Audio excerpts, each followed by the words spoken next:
Il est sûrement déjà arrivé à la plupart d'entre vous de prendre votre voiture pour un trajet quotidien, d'arriver à destination et de vous rendre compte que vous n'avez aucun souvenir du trajet. Vous étiez à la fois ici, puisque c'est bien vous qui conduisiez, et à la fois un peu absent, comme plongé dans votre petit monde intérieur. Il vous est certainement déjà arrivé d'être tellement absorbé par un film que vous en oubliez le canapé ou le siège de cinéma sur lequel vous êtes installé. Vous vivez l'histoire avec les personnages. Vous riez et pleurez avec eux. Pensez-vous que dans ces moments-là, vous êtes dans votre état de conscience ordinaire? J'imagine que parmi vous, certains ont peur de l'hypnose, pensant que l'on puisse les manipuler, prendre le contrôle et leur faire des choses à leur insu. Pourtant, l'hypnose est un état naturel. Nous expérimentons tous ces états de transe légère plusieurs fois par jour.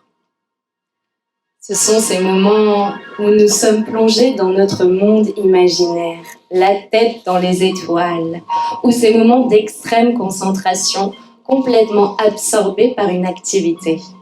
En séance d'hypnose, nous allons simplement un peu amplifier cet état. En suivant la voie de l'hypnothérapeute, vous plongez progressivement à l'intérieur de vous-même. Vous explorez, naviguez. Vous êtes à la fois ici et un peu ailleurs.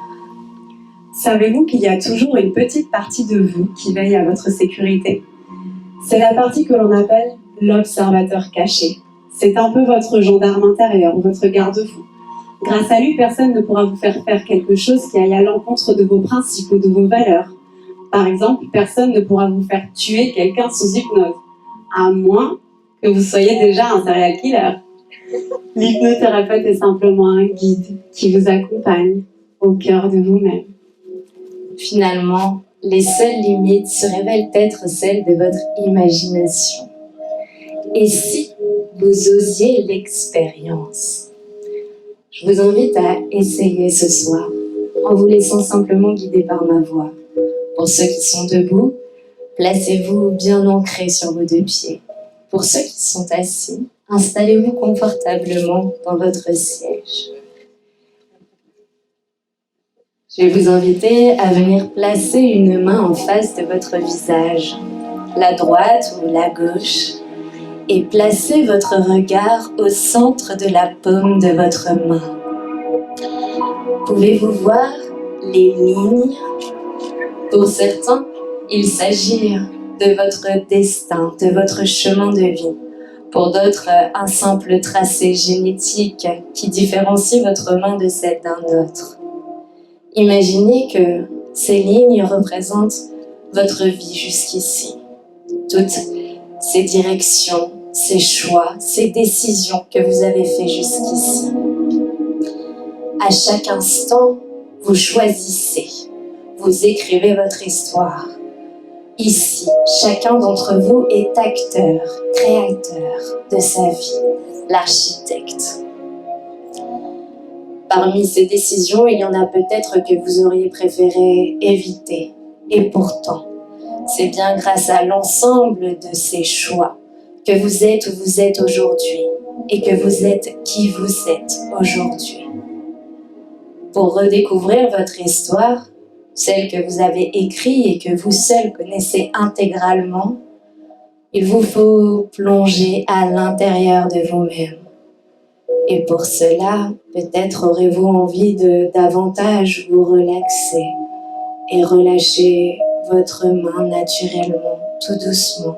Et par la même occasion, laissez vos paupières se fermer, vos yeux se clore juste un instant pour découvrir à l'intérieur de vous-même de nouvelles sensations, être conscient de votre respiration, observez, ressentez. Vous êtes peut-être centré sur ma voix ou sur la musique. Par alternance, vous pouvez choisir où placer votre attention. Et c'est justement en choisissant où placer votre attention que vous redevenez conscient. Nous passons plus de temps à vivre de manière inconsciente. Mais celles et ceux qui, ici, aujourd'hui, s'offrent la chance de redevenir conscients, qu'à chaque instant, vous êtes l'acteur, l'actrice de votre propre film. Alors vous pouvez choisir la direction que vous souhaitez donner. Vous pouvez décider que demain vous appartient. Vous pouvez redéfinir de quelle manière vous souhaitez vous raconter votre histoire. Et découvrir peut-être à l'intérieur de vous-même qu'il existe un espace confortable, calme, paisible, tranquille.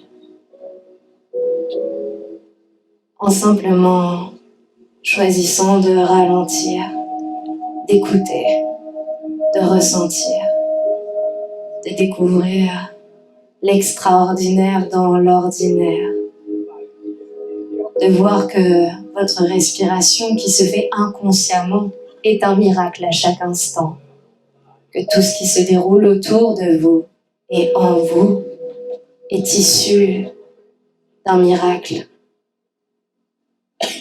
Et choisissez de retrouver l'extraordinaire dans votre ordinaire. Redécouvrez qu'il n'y a pas de bon ou de mauvais choix, que tout vous amène à un apprentissage et que vous détenez les clés de votre sérénité, de votre bonheur. Car ici et maintenant, tout peut être calme, paisible, agréable, confortable, si c'est ce que vous choisissez de regarder, d'écouter, de ressentir. Là où vous placez votre attention, vous créez. Choisissez ce que vous souhaitez nourrir, alimenter à l'intérieur de vous. Et cela conditionnera ce que vous verrez à l'extérieur de vous. Tranquillement, vous pouvez reprendre conscience de vos deux pieds au sol, de votre respiration, de la musique. Vous pouvez prendre une grande inspiration pour ramener toute l'énergie dans votre corps. Et lorsque vous souhaitez revenir avec moi, il vous suffit simplement de rouvrir les yeux.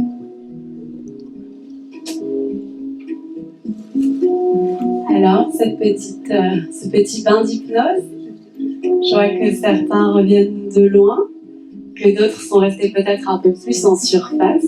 C'est complètement normal, certaines personnes ont besoin d'un peu plus de temps pour lâcher ce contrôle conscient et se laisser aller à l'expérience. Parce que grâce à ce vaisseau qu'est l'hypnose, nous allons un peu à la rencontre de certaines parties de notre être qui sont parfois un peu inexplorées. On n'a pas l'habitude d'aller rencontrer cette partie de nous. Alors ça peut faire bien sûr un peu peur. Grâce à l'hypnose, nous allons à la rencontre de cette partie de nous qui est l'inconscient. L'inconscient, c'est un peu notre petit jardin intérieur. Enfin petit, notre immense jardin intérieur. Avec son lot de mauvaises herbes qui ont parfois un peu poussé au fil du temps. Son lot aussi de jolies fleurs. Et surtout son lot de petites graines qui ne demandent qu'à germer. Dans votre inconscient, vous avez à la fois toutes vos barrières, tous vos blocages, toutes vos croyances limitantes. Ce sont ces fameuses mauvaises herbes qu'on a tendance parfois à négliger et qui poussent un peu trop et qui viennent troubler l'équilibre de notre jardin intérieur. Nous avons aussi ces jolies plantes, tous nos talents naturels, nos aptitudes, nos qualités, mais surtout ces petites graines. C'est tout notre potentiel encore endormi qui ne demande qu'à être réveillé. Et là, c'est à vous d'être acteur, d'être le jardinier, d'être le paysagiste de votre petit jardin intérieur. Personne ne pourra le faire à votre place.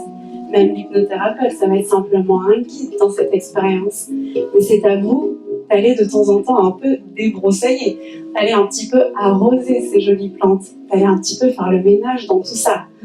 Et surtout d'aller nourrir ces petites graines, de les arroser, de les baigner de la lumière de votre conscience, pour peut-être espérer un jour avoir de grands arbres et pouvoir cueillir les fruits du bonheur. Tout ceci se passe en vous. Le potentiel est déjà là.